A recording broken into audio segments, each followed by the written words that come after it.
பாவம், மருமக வெளியே போயிட்டு 10 மணி நேரம் வேலை பார்த்துட்டு வர்றாளே, மறுபடியும் வீட்டுல வந்து வேலை செய்ய வேண்டான்னு தான் சீதா பார்த்து பார்த்து ஒவ்வொன்னையும் உனக்கு செஞ்சு கொடுத்துட்டு இருக்கா.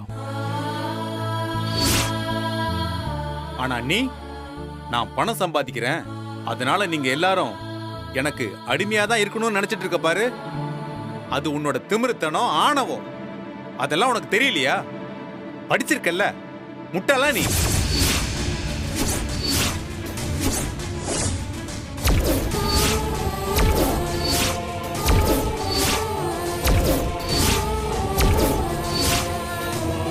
அந்த காலத்துலலாம் என் அம்மா பாட்டி வயல் வேலை பார்த்துக்கிட்டு வீட்டுல பிள்ளைங்களையும் பார்த்துக்கிட்டு எங்களெல்லாம் நல்லா படிக்க வச்சு ஆளாக்குனாங்க. உலகத்துல எத்தனையோ பொண்ணுங்க வேலைக்கும் போயிட்டு வீட்டையும் நிர்வாகம் பண்ணிட்டு இருக்கிறது இல்ல, அவங்களுக்கெல்லாம் எல்லா ஆதரவும் இருக்குமான்னு கூட தெரியாது. ஆனா உனக்கு கால் தரையில படாம தாங்குற புருஷனும் அவனோட குடும்பமும் இருக்கிறப்ப நீ என்ன பண்ணிருக்கணும்? அவங்களெல்லாம் நீ கண்ணுக்குள்ள வச்சு பார்த்திருக்கணும்.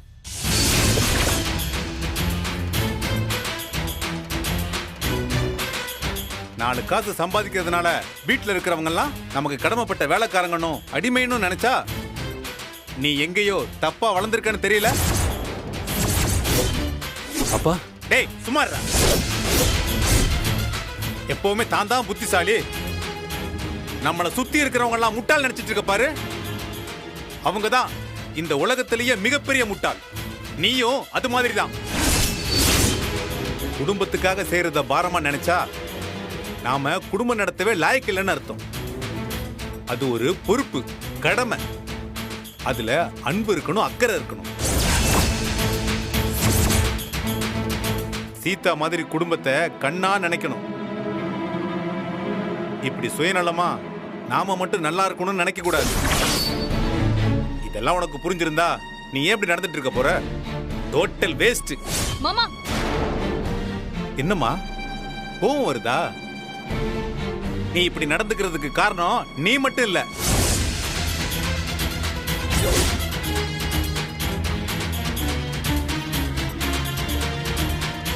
உமா, இந்த இருக்காரே உங்க அப்பா, இவரும் ஒரு காரணம்.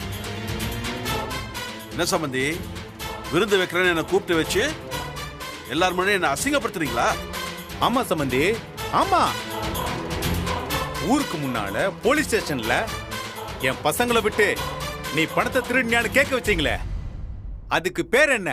அதுக்கு பேரு தான் அசிங்கம்.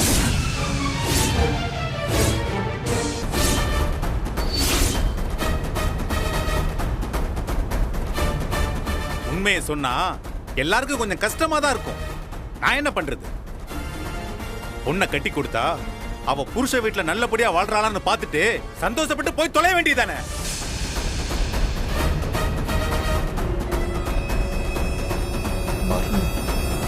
அவ வாழ்க்கை அவ வாழ்ந்துட்டு போகட்டும்னு ஒதுங்கி போக வேண்டியதானே. அதை விட்டுட்டு ஒரு பெரிய மனுஷன் வேலையை நீங்க பண்ணிட்டு இருக்கீங்க.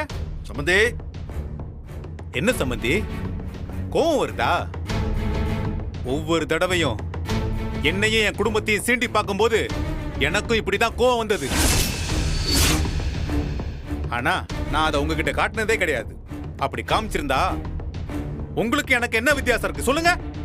என் பொண்ணுகிட்ட நான் கேட்காம வேற யார் கேட்பாங்க? கேளுங்க. ஆனா ஒரு பொண்ணை கட்டி கொடுத்த அந்த மாப்பிள்ளைய என்னைக்காவது ஒரு நாள் மரியாதையா நடத்திருக்கீங்களா? நீங்க மரியாதையா நடந்திருந்தா தானே உங்க பொண்ணுக்கும் அவ புருஷங்கிற மரியாதை இருந்திருக்கும். மாப்பிள்ள ஒரு கையால் ஆகாதவன், போக்கத்தவன், 10 பைசாவுக்கு பிரயோஜனம் இல்லாத வீடு நினைச்சா எதுக்கு தேடி வந்து பொண்ணை கட்டி கொடுக்கணும்? வேற எங்கேயாவது போய் கட்டி கொடுக்க வேண்டியதானே? என்னங்க சும்மா இரு சீதா. என்கிட்ட சம்பந்தம் பேசும்போது நீங்க சொன்னது ஞாபகம் இருக்கா? அப்ப இதே கேள்விதான் நான் கேட்டேன். அப்ப நீங்க சொன்ன பதில் ஞாபகம் இருக்கா? என்கிட்ட காசு பணம் வேணுங்கிற அளவுக்கு இருக்கு, எனக்கு தேவை ஒரு நல்ல மாப்பிள்ளையும் என் பொண்ணு வாழ்றதுக்கு ஒரு கௌரவமான குடும்பம் தான் வேணும்னு சொன்னீங்க. ஆனா இன்னைக்கு என்னடான்னா அதே காசை வச்சு உன் மாப்பிள்ளையையும் என் குடும்ப கௌரவத்தையே வாங்கிட்டியா? சம்பந்தி, நான் இல்லனா உங்க மகனோட நிலைமையை யோசிச்சு பாருங்க. என்னையா பெரிய நிலைமை? என்ன நிலைமை? நீ வர்றதுக்கு முன்னாடி அவன் என்ன சோத்துக்கு வழி இல்லாம இருந்தானா? இல்ல உங்க பொண்ணை கட்டி கொடுத்ததுக்கு அப்புறம் அவன் என்ன பெரிய கோடீஸ்வரன் ஆயிட்டானா? என் புள்ளையா இருக்கும்போது அவன் ராஜா மாதிரி இருந்தான். ஆனா இப்ப உங்க 2 பேருக்கும் பயந்து ஒரு வேலைக்காரனா இருக்கான். அது அவனோட தலையெழுத்து. அதுக்கு நீங்க தான் காரணம். சம்பந்தி, யோ நிறுத்தியா? ஒரு பொண்ணை கட்டி கொடுத்துட்டு அவ முதுகுக்கு பின்னாடி நின்று நோட்டை விட்டுட்டு இருக்கிறதெல்லாம் ஒரு பொழப்பா? அவ என்ன பண்றா ஏது பண்றான்னு பார்த்து அவளை வாழ விடாம பண்ணி எதுக்கியா பிரிச்சு வைக்கணும்? வாழ்க்கைய நமக்காகவும் நம்ம குடும்பத்துக்காகவும் வாழணும். ஆனா நீ அதையும் வியாபாரம் மாதிரி நினைச்சு வாழ்ந்துகிட்டு இருக்க.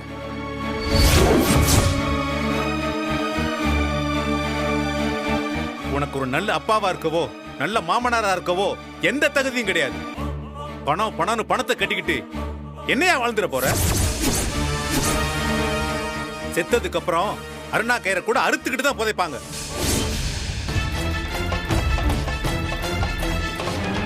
வாழ்க்கையில மனுஷனுக்கு இருக்கிற பெரிய பயம் சாவுதான். நான் வாழ்க்கையில சாவை பார்த்துட்டு திரும்பி வந்தவன். இப்ப சொல்றேன், இன்னும் நீ நிறைய கத்துக்க வேண்டியது இருக்கு. கத்துக்குவ.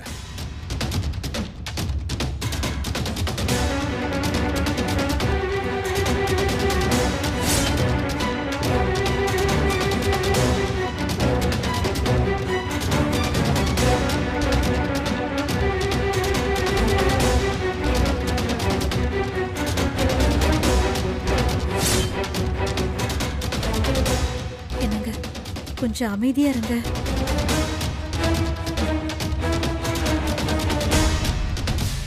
அப்பா, உங்களை இப்படி பார்க்க ரொம்ப சந்தோஷமா இருக்குப்பா. ரொம்ப சந்தோஷம்.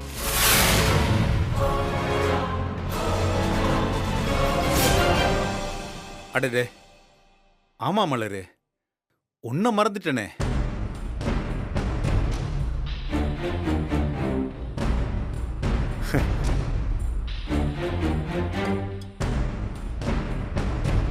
ரொம்ப நாளைக்கு அப்புறம் இந்த வீட்டுக்குள்ள வந்திருக்க. இந்த வீடு உனக்கு ஞாபகம் இருக்கா?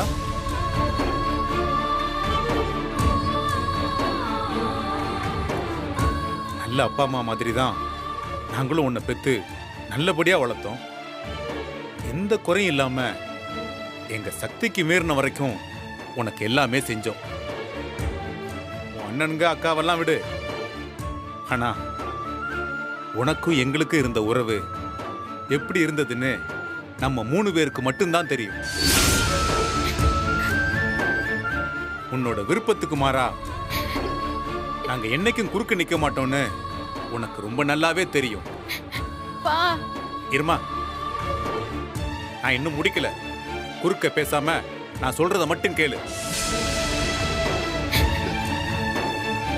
இந்த உலகத்துல தனக்கு பிடிச்ச விஷயங்கள்னு எல்லாருக்கும் உரிமை இருக்கு. அத நான் தப்புன்னு சொல்லல. காதலிச்சா என்ன பண்ணிருக்கணும்? என்ன பண்ணிருக்கணும்?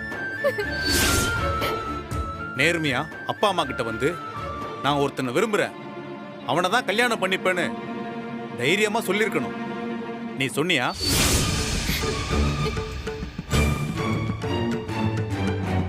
எங்க கிட்ட உட்கார்ந்து பேசி இருக்கணும், எங்களை கன்வின்ஸ் பண்ணிருக்கணும், எங்க கிட்ட சண்டை போட்டு போராடி இருக்கணும். அப்படி செஞ்சிருந்தா நீ என் பொண்ணுன்னு சொல்லி பெருமையா இருந்திருப்ப. ஆனா நீ நடந்தது எதுவுமே தெரியாம கோவத்துல போய் கல்யாணம் பண்ணிட்டு வந்து நின்ன. உனக்கு உன் கோவம் தான் முக்கியமா போச்சுல்ல? இத்தனை வருஷமா நம்மளை நம்பி பெத்து வளர்த்த 2 ஜீவன்கள் இருக்குங்கிற நினைப்பு கூட இல்லாம நன்றி கெட்டத்தனமா எல்லாரையும் தூக்கி எறிஞ்சிட்டு போனது இந்த வீட்ல நீதான்.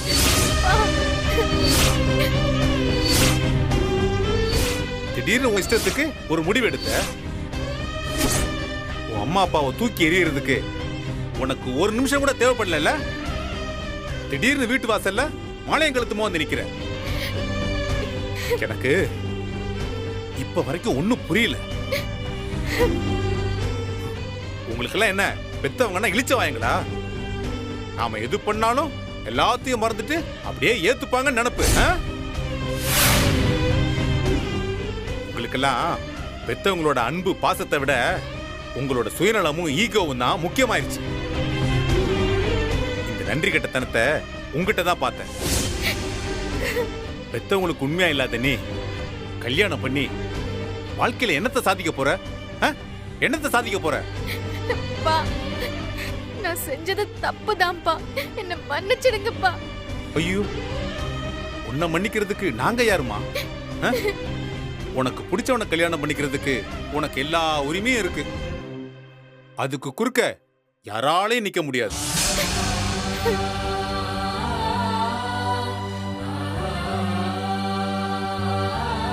உன்னை பெத்து வளர்த்தவங்களை அள வைக்கிறதுக்கும் அவங்களை தூக்கி எறிஞ்சு வேதனைப்படுத்துறதுக்கும் துரோகம் பண்றதுக்கும் உனக்கு எப்படிதான் மனசு வந்துச்சு?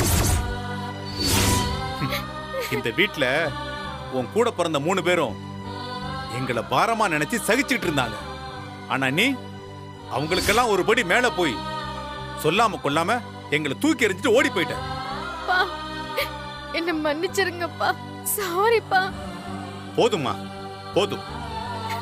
உன்னால முடிஞ்ச வரைக்கும் எங்களுக்கெல்லாம் நல்ல பேர் வாங்கி கொடுத்துட்ட. அதுக்கு உங்களுக்கு உதவி பண்ணிருக்காங்களே,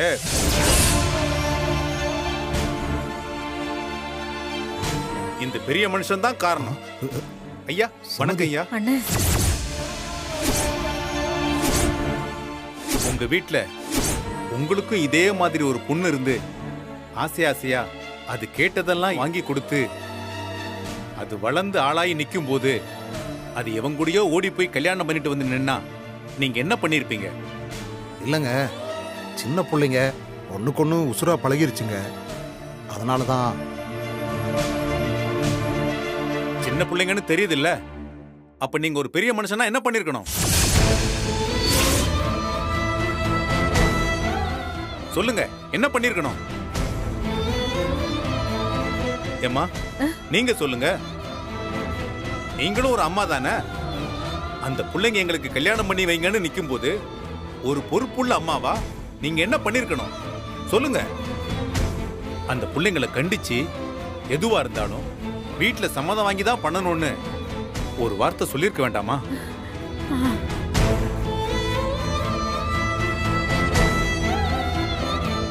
அதை விட்டுட்டு நீங்க அவசரமா 4 பேர் முன்னாடி கோயில்ல வச்சு தாலி கட்டிட்டு வந்தா எந்த விதத்துலமா நியாயம்? சொல்லுங்க. அடுத்தவங்க பெத்த பொண்ணுன்னா என்ன வேணாலும் பண்ணலாம்ல? இல்லங்க, இதான் உங்க நியாயமா?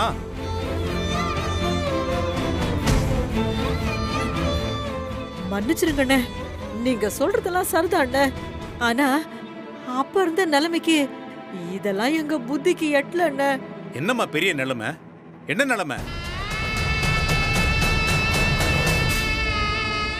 உண்மையா என்ன நடந்துச்சுன்னு தெரியாம, என்ன ஏதுன்னு ஆராயாம, யோசிக்காம உங்க இஷ்டத்துக்கு அவ்வளவு பெரிய காரியத்தை பண்ணிட்டீங்க.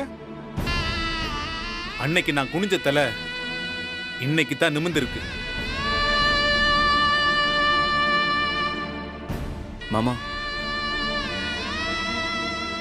நீங்க கேக்குறதே கரெக்ட் தான் மாமா. ஆனா நான் மலரை நல்லா பார்த்துப்பேன் மாமா. யாரு? மாப்பிள்ளையா?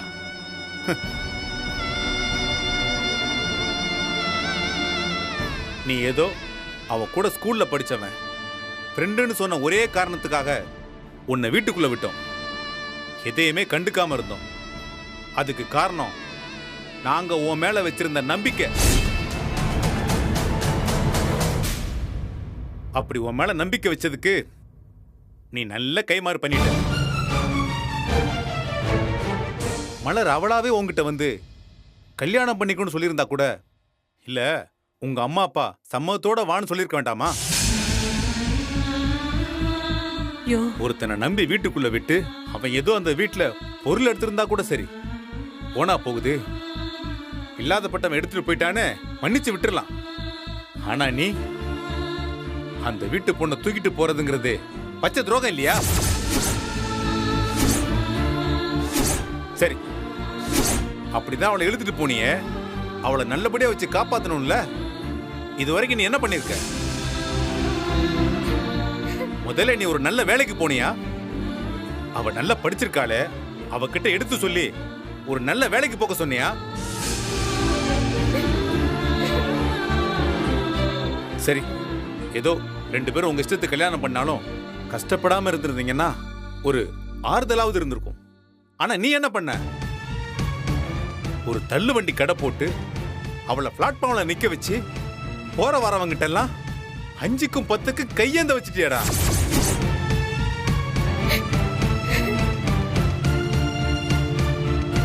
போதா குறைக்கு கடைக்கு வர்ற குடிகாரங்க கூட சண்டை வேற.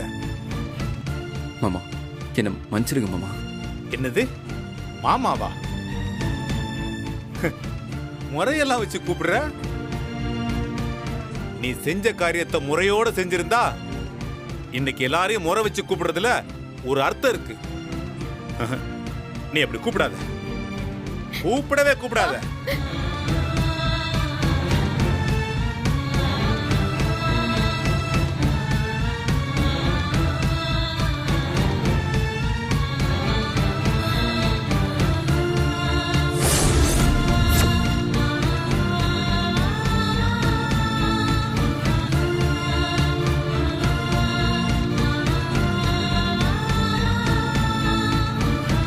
சீதா, என்ன பேசணும்னு கேட்டுக்கிட்டு இருந்தியே, இதுதான் சீதா. இவங்க எல்லார்கிட்டையும் நான் பேச நினைச்சது. நான் ஏதாவது தப்பா பேசிட்டேனா?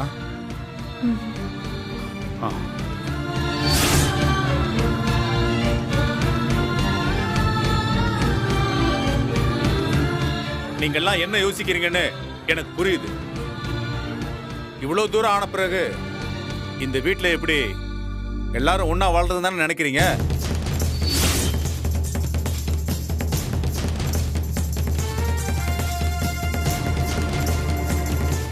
இனிமே அதுக்கெல்லாம் ஒரு அவசியமும் கிடையாது. இதெல்லாம் நான் பேசுறதுக்கு முன்னாடியே அதை பத்தி யோசிச்சு ஒரு முடிவு பண்ணிட்டு தான் உங்க எல்லாரையும் கூப்பிட்டு பேச ஆரம்பிச்சேன்.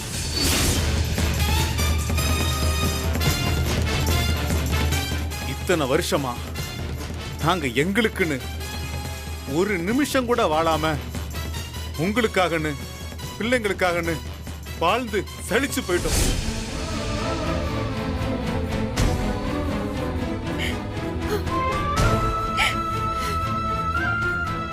என்னோட அண்ணன் அடிக்கடி சொல்லுவாரு, தென்னம்புள்ளைய வச்சா 4 தேங்காய் தருண்டா, ஆனா பொண்ணு பிள்ளைங்களை வளர்த்தா கஷ்டம் மட்டும் தாண்டா மிஞ்சும்.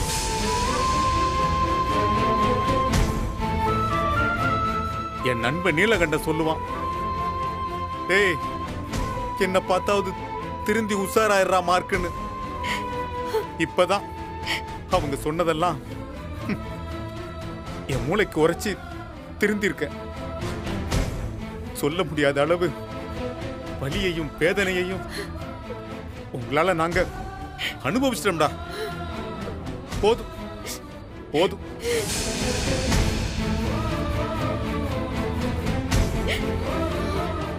இதுக்கு மேல எங்களால முடியாது. இந்த நொடியில இருந்து இது என்னோட வீடு.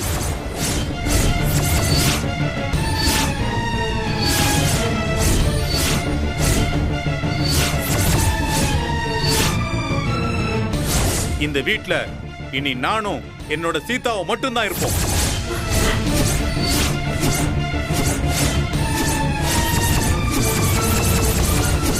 நீங்க யாரும் தேவையில்லை. எல்லாரும் வீட்டை விட்டு வெளியே போங்க.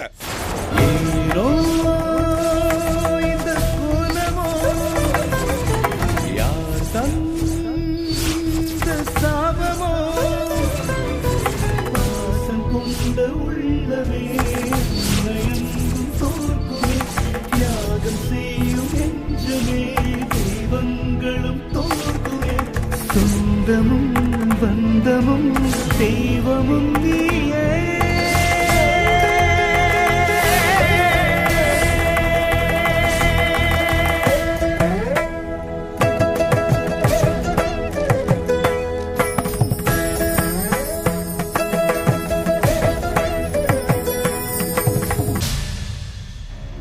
எங்க எல்லாரையும் வெளியே போக சொல்ற அளவுக்கு வந்துட்டீங்கல்ல. உங்க மனசுல இருக்கிறதெல்லாம் பேசணும்னு உங்க இஷ்டத்துக்கு பேசிட்டீங்கல்ல. நாங்களும் ஏதோ பெரிய மனுஷன் அப்பா பேசுறாரேன்னு பொறுமையா கேட்டுக்கிட்டு இருந்தோம். ஆனா கடைசியா அப்பா புள்ள இல்லன்னு ஆனதுக்கு அப்புறம் நானும் நேரடியாவே சொல்லிடுறேன்.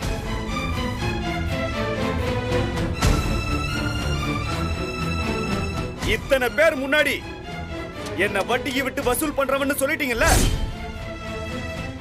சரி, நான் தண்டல்காரனாவே இருந்துட்டு போறேன். டேய் ராஜா, அப்பா ஏதோ வருத்தத்துல அப்படி பேசிட்டாருடா. நீயும் ஏன்டா சரிக்கு சரியா அவர்கிட்ட பேசிட்டு இருக்க? யாரு இவரா வருத்தத்துல பேசுறாரு? இவர் பாயிண்டா விவரமாதமா பேசிக்கிட்டு இருக்காரு. இவ்வளவு நேரம் கேட்டுக்கிட்டு இருந்த நான் தான் இப்ப கேன பையன் ஆயிட்டேன்.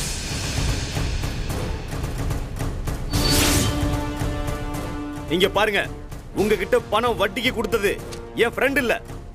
இப்ப சொல்றேன், எல்லார்கிட்டையும் சொல்றேன், நான் தான்.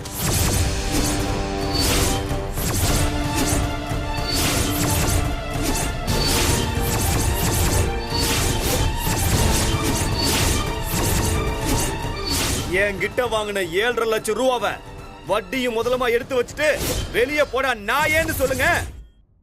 நான் போறேன்.